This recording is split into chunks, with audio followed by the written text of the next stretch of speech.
Fanny Charles here out of Long Island, New York. I'm going to do a book review on The Art of Non-Conformity, Set Your Own Rules, Live the Life You Want, and Change the World by Chris Gilbo. You can find this book, or you can get a copy, at Amazon.com. There are a few key points that I'm going to go over or review that I believe you will get value out of. In the opening chapter, chapter 1, there is a quote by Henry David Thoreau. Most men lead lives of quiet desperation and go to the grave with their song still in them. How many people do you know that have the shoulda, woulda, coulda story, and they're not even dead yet? One of the points I'm going to cover is, in the first one, it is you must be open to new ideas. A lot of us are trained not to be open to new ideas. We have a set standard and way of living, and it can be very myopic or closed-minded. But in this book, it points out that when you accept new ideas, when you're open to new ideas, it doesn't necessarily mean that you blindly accept everything or blindly dismiss everything. All it means is that when you're coming across a new concept, that you at least consider it, you mull over it, ponder on it. You can extract what you need out of it to take you to the next level instead of just blindly, throwing it out because you're not used to it. Another key point in this chapter is you must be dissatisfied with the status quo. The status quo is the masses. Your masses can be, a lot of times it's your family, it could be your neighbors, the school, what you see happening around, current events. That's the masses. The goal is, if you have a desire to be above the status quo, is to aim above what you see that's going on beyond you. We always have a choice. We can conform, or we can aim higher or be above, the masses. Chris goes on to also, he has a list here, and he states 11 ways to be unremarkably average. Okay, I'm going to read off this list and think, does anything on this list apply to your life? 1, accept what people tell you at face value. 2, don't question authority. 3, go to college because you're supposed to, not because you want to learn something. 4, go overseas once or twice in your life to somewhere safe like England. 5, don't try to learn another language. Everyone else will eventually learn English.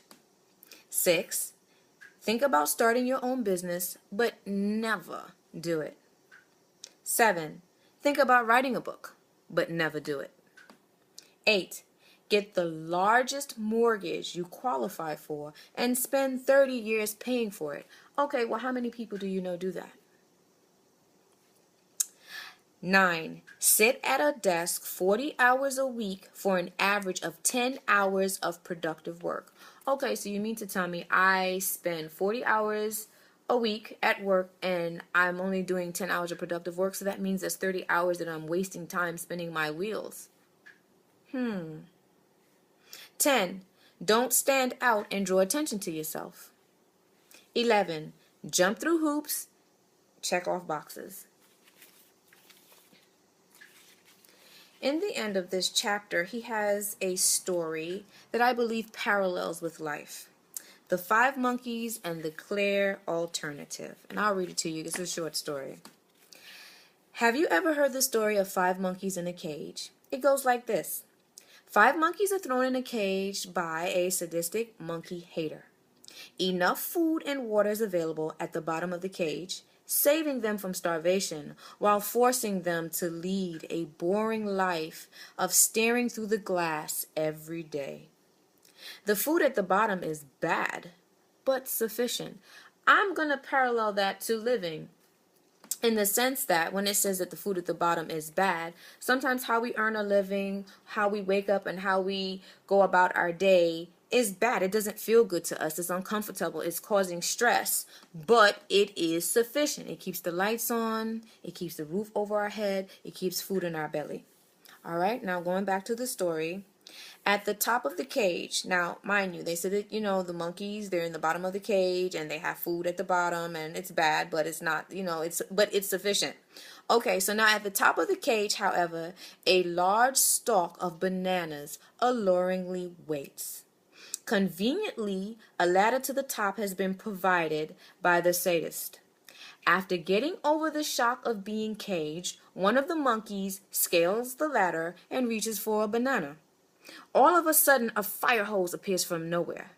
The monkey at the top of the ladder is soaked with cold water, but not only him, all of the other monkeys are soaked as well, in an exercise of group punishment for the sins of one freedom-loving monkey.